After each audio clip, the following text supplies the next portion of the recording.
Hey guys, it's Jenny with Becoming Homesteaders. Today I am starting the first batch of seeds for 2023. So grab a cup of coffee, cup of hot tea, sit back, relax, and let's go over some basic seed starting information. Hey guys, it's Jenny with Becoming Homesteaders, and today I am starting the first batch of seeds for 2023. In January, there are some seeds that you can go ahead and get started. I know everyone's itching to get this season going for 2023, as I am as well. But I wanted to talk a little bit today about some of those seeds that you guys can get started in January. We have a few things like your flowers, we have some herbs, and primarily then we have onions. Onions are what I'm going to be starting today, but I thought I would talk a little bit about some of the other things that you can do as well. We have our herbs. You can get some of those cold hardy herbs started like parsley and cilantro. Those are good ones to get started in January. And then flowers, I always like to get a flat of violas or pansies started this month as well. That way I have them ready to go into the ground because they are very cold tolerant. After hardening off, then I can pop them in the ground and it gives a nice splash of color when everything else is kind of still a little bit dead and gray. Then you have, herbs. Your greens, leafy greens. So this is a great time to start that spinach too. If you are wanting to do spinach this year, get those seeds started in January. You can also do an early batch of kale, Swiss chards, some lettuces. Use your seed catalogs too. They give you like how long of a maturity time it takes for each variety that you're choosing. But yeah, start some of those leafy greens too this month. Like I said, today I'm primarily focusing on onions, and I will probably do some violas as well. I ordered my seeds this year from Johnny's. I've also used, it's Annie's Heirloom Seeds. That's where I got my Walla Walla sweet onion seeds from. So I'll be using those because I do have some of those left from last season. But this year I'm going to be doing the violas from Johnny's. Those are their Frizzle Sizzle Yellow Blue Swirl, and then the Penny All Season Mix. And those were really pretty. They had like a lacy leaf on them and they did so good. I'm kind of hoping that they will reseed from last year too. They usually do that, but I'm going to start a flat of them as well, just to pop in the places that they didn't reseed from last year. And then my onions I did get from Johnny's Seeds as well. And I ordered those back in December. So I do have those. If you haven't ordered seeds, just go over to your local nursery. And the people in there are so knowledgeable. They'll be able to tell you what seeds are great for the area that you're in, because you do have to take that into consideration, what your growing zone is, what kind of climate you have. But for me, I am wanting a long storage onion. So I went with the Patterson onion, which I've done in the past. I have also started them from seed. Last year they didn't do so good. So I'm hoping to have a better harvest and a better crop this year. For onions in general, whether it was the yellow onion or a red onion, neither one did very well for me last year. So hopefully this year will be better. But I ordered the Patterson onion, which is a long day onion. There are three types. You have a long day, an intermediate onion, and then a short day. Here in my Ohio Zone 6A garden, I always get the long day. And in these seed catalogs, they usually have those broken down for you too. A long day onion is just going to give you a bigger bulb, and you can tell that your bulbs are going to be big by how many green tops they are producing as the growing season is going. But yeah, Patterson onion then is a long day onion. It is a great storage onion. Then I ordered a red onion as well, and this one is called Red Carpet. It is supposed to be a really good storage onion as well. I also ordered some shallots, but I'm not going to start these today. I'm going to wait a little bit longer to start those. But yeah, today, so we're going to be starting our onions and a flat of violas. So come along with me and see how I start those. Okay, let's talk about supplies. So to start your seeds, you'll obviously need some seed starting medium. Now you can get that anywhere. You could get it at Home Depot, a garden supply store. You could probably order it on Amazon. But any lightweight seed starting soil is ideal. That way your soil is not compact. Your seeds have that airiness so that they can start those roots, get that really great root system going. And then I just like to dampen mine, or actually it's pretty wet. So, but you don't want to, you want your seed mixture to hold its shape, but you don't want to be able to squeeze the liquid out.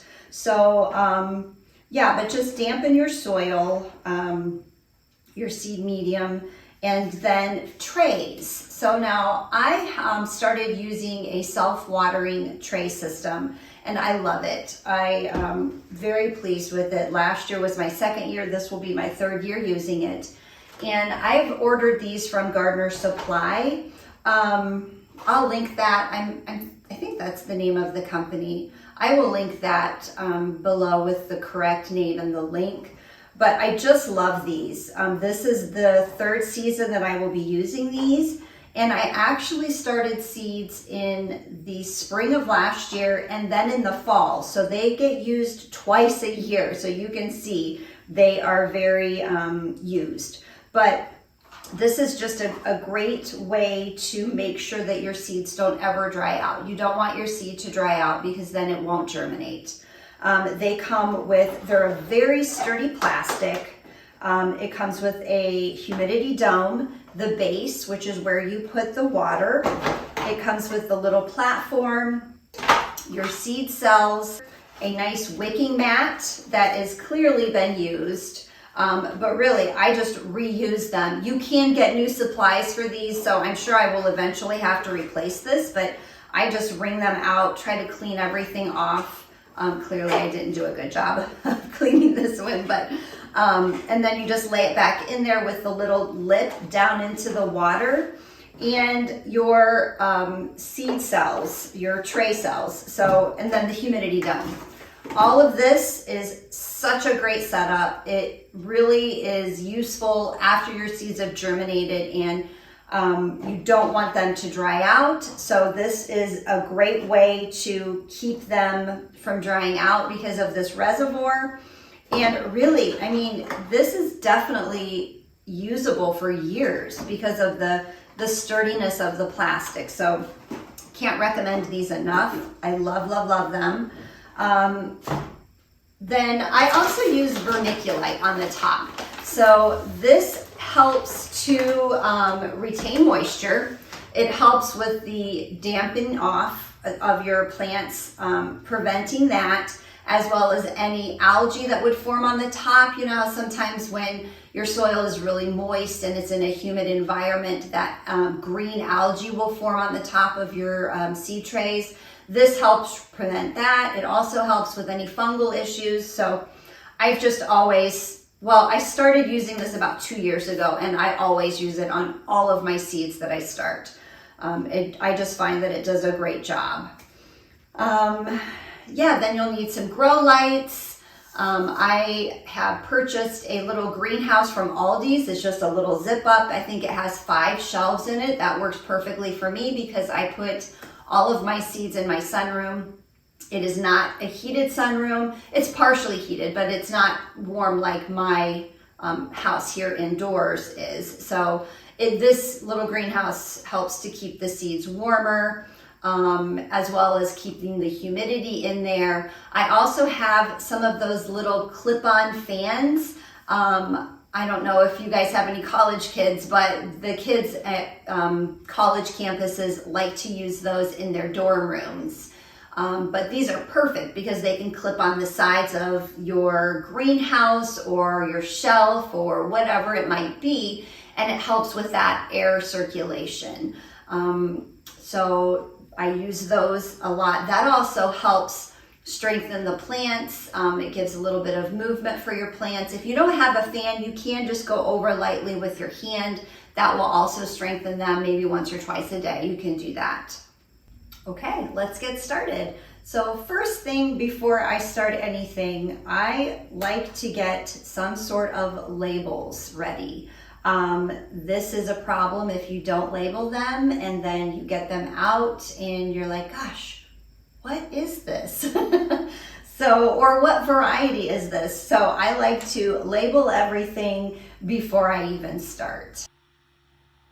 This is also a great time to get that garden binder or your organizer out. At the end of the video, I will show you mine, but write down the date that you're starting these, what kind of tray you used, the soil, if you used vermiculite, the varieties that you planted, just to keep organized and know when you started things. This is the very first step in starting to become more organized. Okay, and I just use a Sharpie and popsicle sticks for mine. Then when I pop them out into the yard, then I use better labels out there for them outside. Next, we move on to our seed starting medium. Now you want your soil to be moist. This helps with planting. When you're planting your seed, I don't know if you've ever done it, but I know I have in the past, where I filled my cells with this nice, fresh, fluffy seed medium, starting mix, and put your seeds in there and go to water and everything floats to the top. So this just helps prevent that. If you moisten the soil prior to putting them in, you know the soil is completely saturated in each cell and you're ready to put your seed in. So you're probably wondering why I am not using my really nice self-watering seed trays. These are seed trays that I bought from Tractor Supply Company last year. The cells are smaller and there are more cells per area. So I think this one is a 36 count seed tray. It does have the humidity dome and a little reservoir underneath of it as well. I probably won't use the reservoir because I can't find it, but that's okay. I'm still gonna use it today for my onions. I'm saving my good seed trays for plants that I'm more concerned about doing well. You'll want to fill your seed cells about 3/4 of the way. And then according to your packet of your seeds, then make sure you leave enough room to place your seed. These seeds require 1/4 to 1/2 inch of seed depth. So I will fill the trays with soil, make sure I'm leaving that much space, put my seed in, and then I will top it off with another light layer. You can tell here that I'm kind of mashing the soil down into the cells to make sure that it's nice and compact.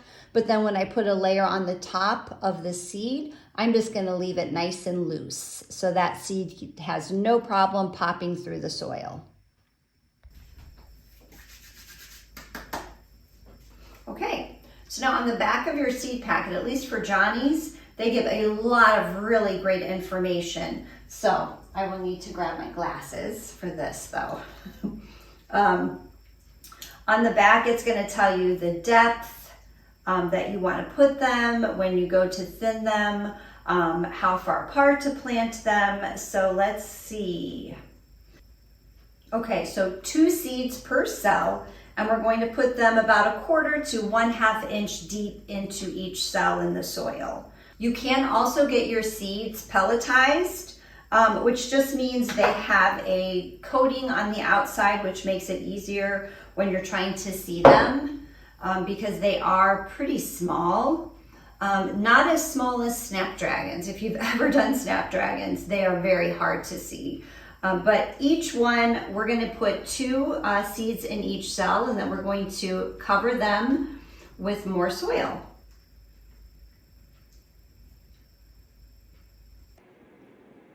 Another reason I'm using the smaller celled seed trays is because the onion itself doesn't require a lot of space because your onion top is just tall and green.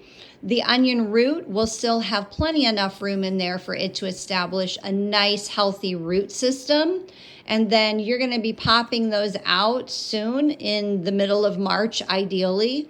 And hopefully they will then establish even a better root system once you get them in the ground.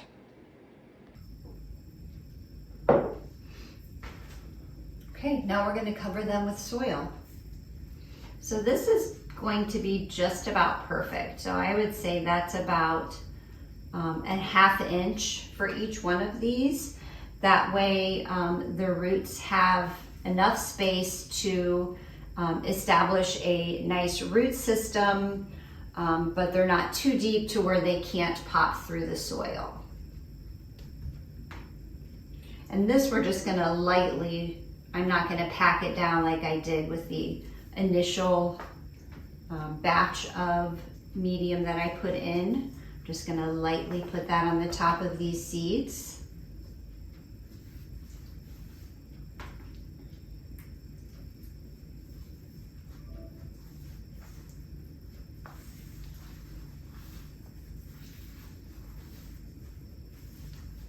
And there we go, first seeds of the year. Yay! Our last step will be to put this vermiculite on the top. And you can kind of see the consistency. It almost is, it's a very lightweight material, but I really do think this was a game changer because I was having such a hard time with the algae forming on the top. My seedlings drying out, and just fungus, also the dampening off of the plants.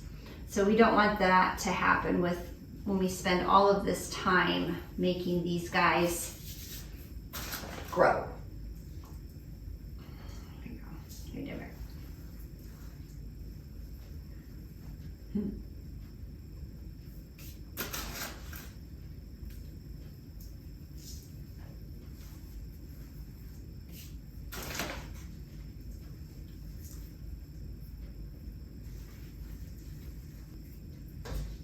Okay, now we'll give them a good dose.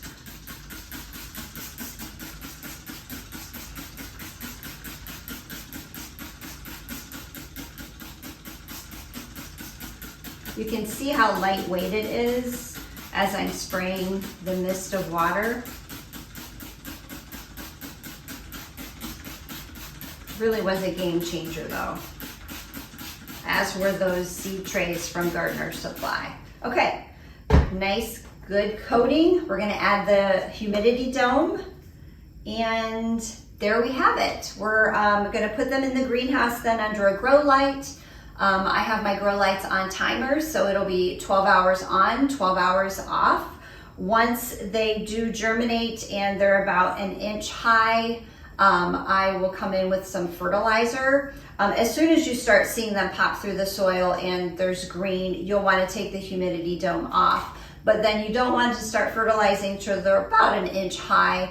I use an Espoma fertilizer. I really like it. I've used it for several years now. It is a water soluble fertilizer, so I just add that in with the water that I use. I still continue the same watering schedule about once a week, unless I notice that they're drying out more quickly than that. Then I'll bump it up maybe twice a week. But yeah, just use that fertilizer so they establish that nice root ball. And I do not use a heating mat for my cold crops. I use those on my warmer crops like tomatoes and peppers that prefer things a little bit warmer. So these should germinate for you in about 7 to 12 days. Okay, so here's my little greenhouse setup that I have in my sunroom. There are the little seedlings, nice and cozy. They already have some moisture, some condensation on that humidity dome. I also purchased a little, it reads the temperature as well as the humidity. So, and I've had this zipped up today. So this is a great little greenhouse. This is my grow light that I have for the top. I haven't got my other ones out yet, but I got this grow light on Amazon, and they just love this. It also does put out a little bit of heat. So if you're not wanting something that's going to heat things up in the greenhouse, then you don't want this one, but I'll link it below for you. And then this is my cute little Aldi cup that I got a couple years ago. I have some chives in there, and I just planted some cilantro. So there we go, first few seeds of the season. Okay, so seeds are planted, and I did want to go ahead and talk to you a little bit about my journal binder, just a way to organize things and keep a record of how things are doing. It really does help. And I started doing this about 2 years ago. And last year was my first year that it really did help, because I was able to reference the prior year, when I planted things, when I harvested things, what kind of fertilizers, what pest problems I may have had, things like that. And it's just a white binder. I did buy the little tabs then, and I have things organized. I got the tabs that have the pockets in them so that I could put receipts. So like when I ordered my Gardener Supply seed trays, my receipts are in here. If there was a certain type of tomato, like my dad, he gets his tomato plants. He doesn't grow his from seed. So I just kept his little tabs so we knew what variety, because he really liked these, Jet Star and Early Girl. If we went, we had mulch. We went and picked up our mulch. We found a really great organic place to get our fertilizer, our cow manure. So we have a receipt from that, because we will definitely be going back down. It was about a 45-minute drive from here, but it was so pretty out in the country. The people were so nice. But yeah, it's just a good way to keep receipts. Not that this is organized, because they're all just jammed in here. So this first little pocket is just for miscellaneous things that I would buy. And then for each tab, like back here with fruits, I have down like a fertilizing guide for blueberries that I printed up, my tabs from my blueberry bushes that I purchased, just so I remember the varieties, and it gives a little bit of info on there too about the specific plants. And anything else. We tapped maples again last year, so I took notes last year of how that went. But it just really does help to keep things organized. Oh, and then in the front here too, I have like just general information. First and last frost dates, flower bed fertilizing schedule, which I didn't do so good last year. I'm going to do much better this year. I would like to get like on a rotation on when I fertilize things, especially my flower beds, because they get fertilized more regularly than my vegetable gardens. But yeah, I would like to get on a schedule when to plant specific vegetables, the vegetables that I would like to plant, the herbs and the flowers that I would like to plant.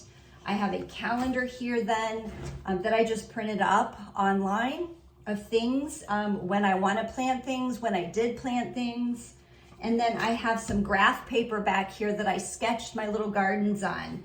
So I don't know if you've seen my garden tour, but I have several different gardens in the area because we live in the city and we are limited on our space. So there are small gardens throughout my yard. So I have a little map of each one, and I'm also going to do that again this year because I really loved it.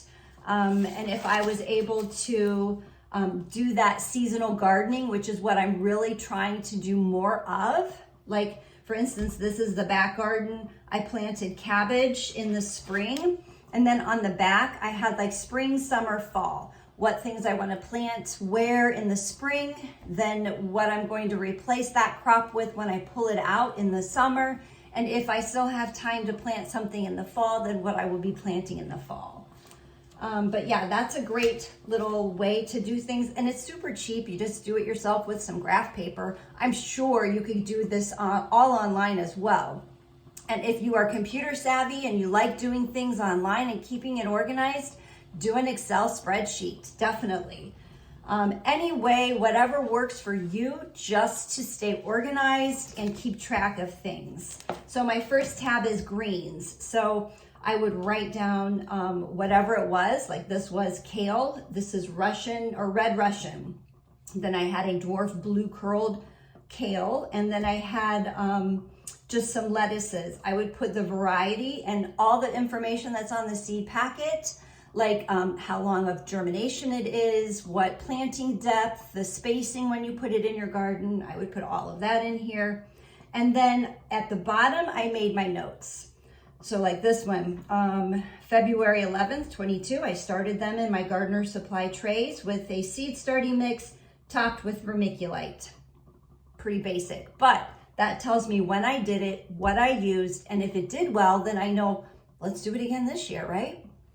So that's all it is, really, just keeping track, making notes. Maybe you'll think of something even better to add in there, but it really does help. Oh, and I wanted to show you this little fan I was talking about. This is just a little clip-on fan, so it will clip onto your shelves, and they're rechargeable. So you just charge it again when your battery goes dead, so you don't have to spend money replacing the battery. So this was a game changer too for my seedlings. It helps to keep that circulation going in the greenhouse.